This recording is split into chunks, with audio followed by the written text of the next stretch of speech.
on the Space Coast. Yeah. And the crowd goes wild.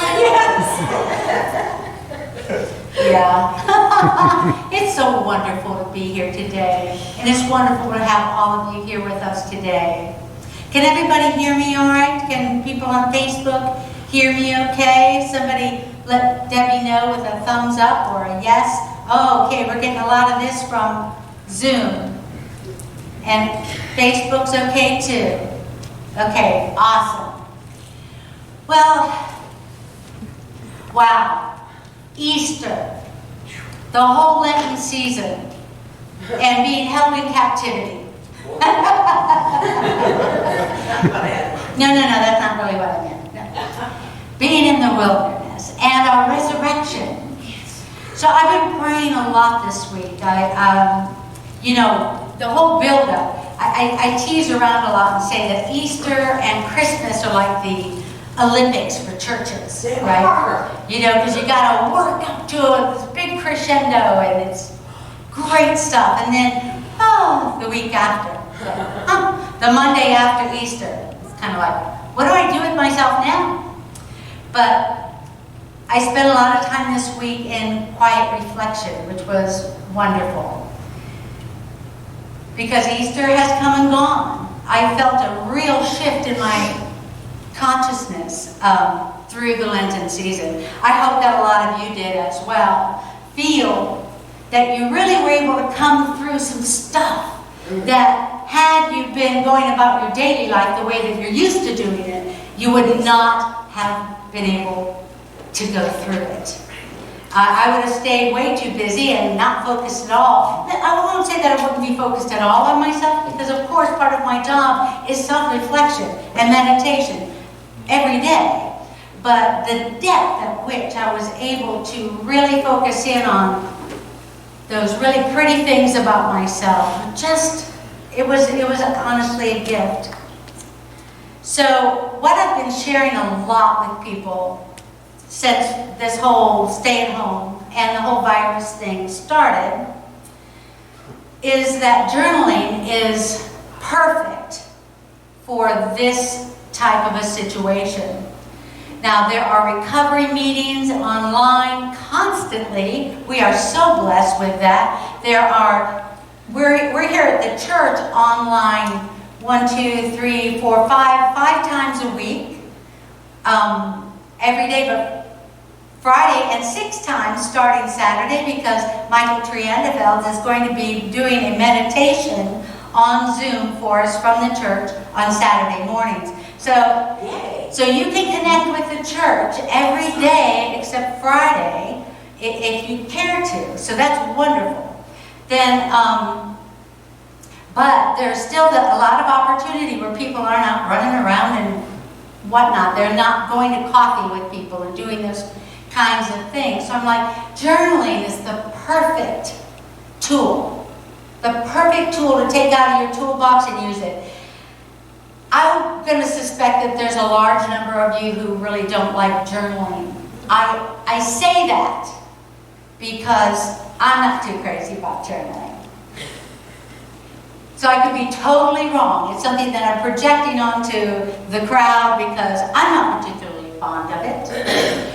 But I have found myself with lots of opportunity to do it, and I personally know that there's really not a better way for me to get down to the root of something that's bothering me than to start writing about it. If I start off with everything that makes me mad about it, and then I ask myself, well, why are you mad about it? Well, because of this. And did you have anything to do with that? Well, and when was the first time you ever felt like that?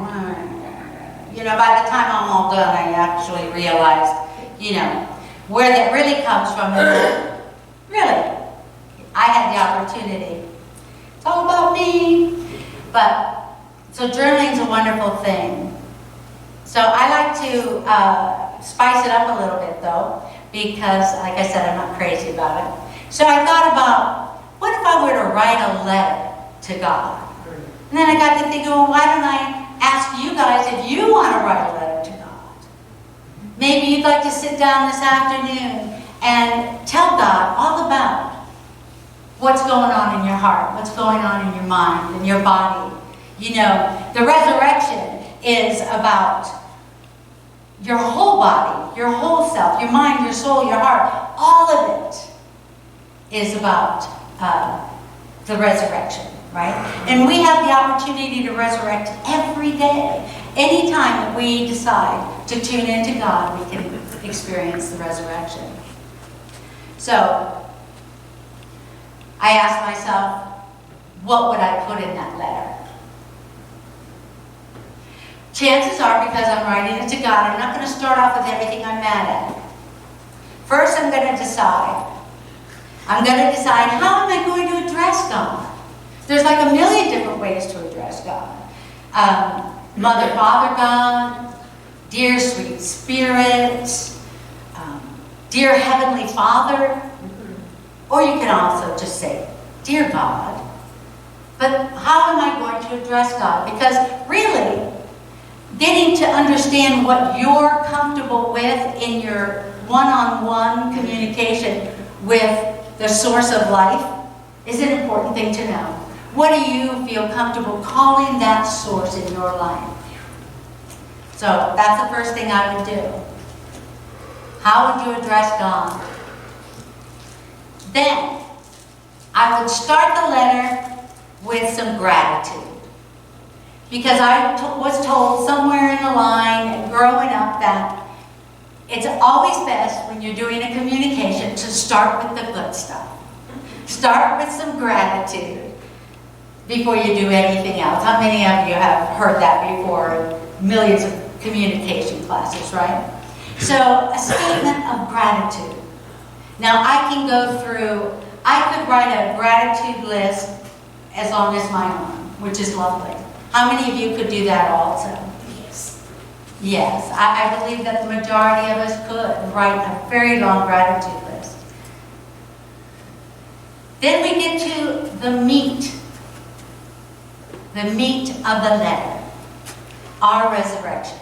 Let's tell God about our resurrection experience over the Lenten season. How many of you think you could do that? First off, did you have a resurrection? Yeah. Okay. The resurrection takes place in us every time we realize the perpetual, indwelling life that is connected to us and God. Yeah. Actually, Fillmore said that. I'm quoting Fillmore there. So if you had a resurrection, then you have a starting point. You know, this is very interesting. When you had your resurrection, did you envision yourself resurrecting out of the ashes just yourself? Or do you see yourself coming with all of humanity through the resurrection? Did you even think about the difference between those two things? Did you come up and rise out of the ashes? Or did you bring humanity with you? It's interesting in Christian art, Eastern and Western Christian art. Western Christian art displays Jesus resurrecting. Now the Bible doesn't actually give us any real information about the resurrection, no very specifics. The death and then when he comes back, but no real details about the resurrection. So the art on the Western Christian art will show Jesus resurrecting, whereas Eastern Christian art will show Jesus holding the hands of others, even holding the hand of the devil, bringing the devil with him into a new life, into a new resurrection. So it's interesting. Which one did you do? Think about that before you get into your letter to God. Whatever your experience was in your resurrection, you'll want to state what it was like before, what happened, and what it's like now. Well, let's see. I was walking around pretty much thinking I had all my stuff together, and all of a sudden the world fell out from under my feet. What did that do? Sent me to God.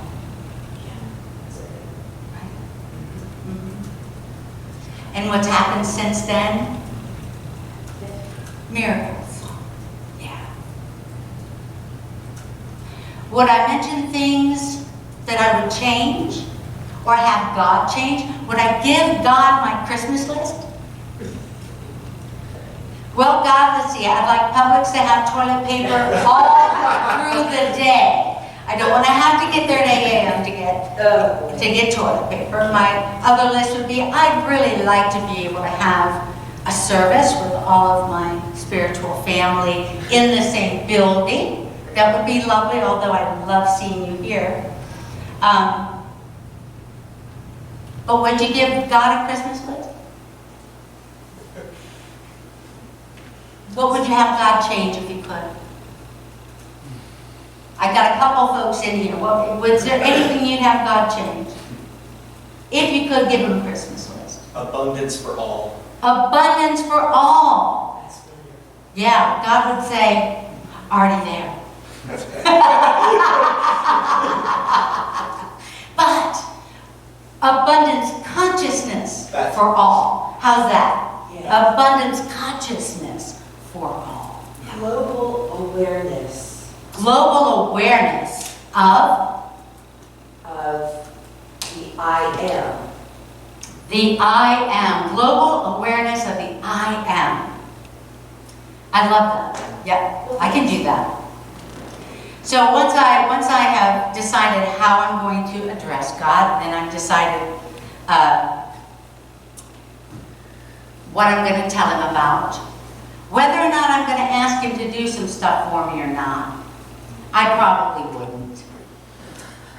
But, you know, there's always an opportunity. Then I'm going to say, how am I going to close it out? Am I going to say the very formally, sincerely yours, Roxanne, or warm affections, or the unity. The unity base is always blessings.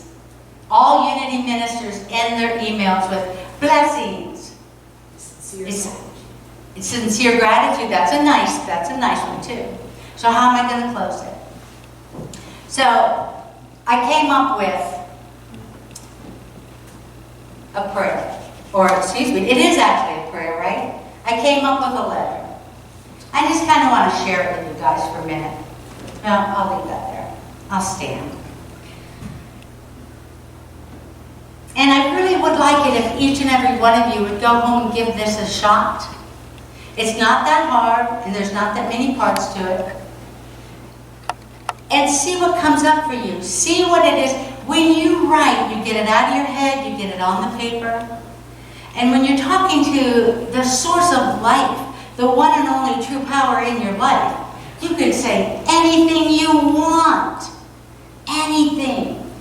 And it's important to know that you don't have to check it. You don't have to do for grammar. You don't even have to worry about spelling. So if I said something here, if I read something weird, it's okay, because I didn't check it. So here's my letter to God, referencing my resurrection. Very specifically referencing my resurrection. Dear universal source of all life. I know, right? That's a little bit wordy, but I like it. I've tried to shorten it to USAL, but that doesn't work. USAL? That doesn't work. Dear universal source of all life. I am grateful every day for all of the many blessings in my life. It doesn't take much searching to find proof of my abundantly prospered and divinely blessed life. Mostly, I am grateful for the ability, the awareness, the consciousness to recognize the beauty everywhere present amidst so many messages of lack and fear. When I first entered the wilderness, I was asleep. I had become complacent in my attitude toward the world outside of my church and home.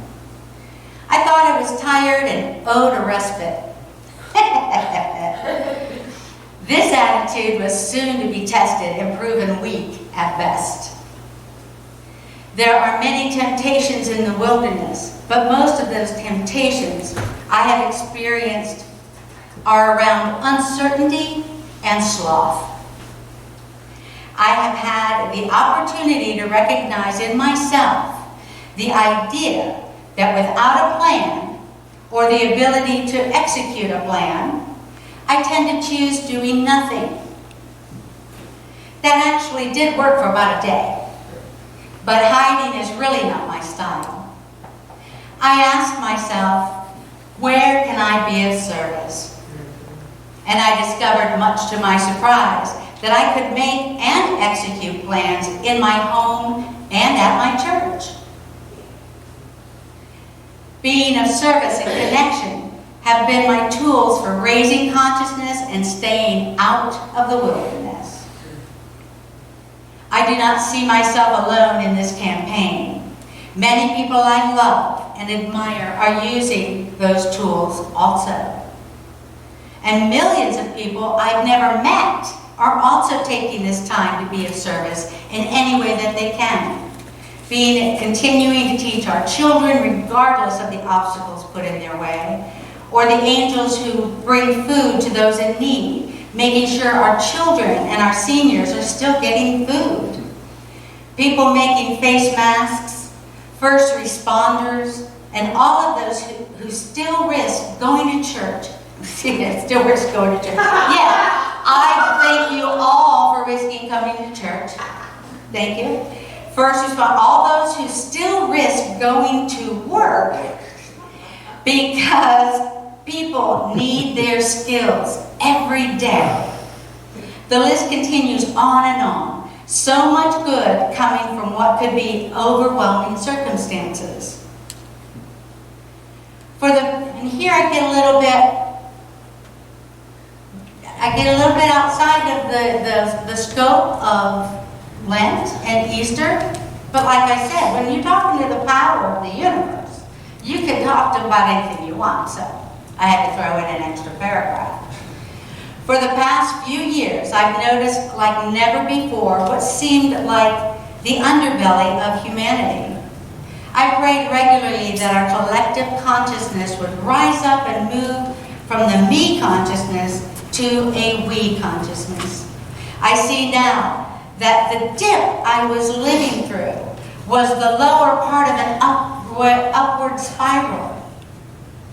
We really are continuing our move upward. It is the low that catapults us even higher. As I continue forward on this path, I will give thanks for my continual growth and the knowledge that there really is only one power in the universe and in my life. With my mind, heart, and soul, Roxanne. Amen. That's lovely. Yes. Yay! So will you guys go home and write a letter to God? Yes. I would love to see them. If you want to share them, you're not required to share them, but Roxanne at Unity on the Space Coast, if you'd like to email them to me, I would love to see them. And I know that each and every one of you are working through such an unusual experience, one that we've never really had to go through before. Some of us are doubled and tripled up in those issues and those things that are concerning us while we're being isolated. So even if you're having difficulty, it's hard to get with family, especially if they're coming from out of town. You can't be with them until they've been here 14 days. And I mean, there's so many things going on right now, but I know that each and every one of you are looking at it as a way to improve your conscious contact with God. And I'd love to hear what it is you have to say to God. So I love you all very much.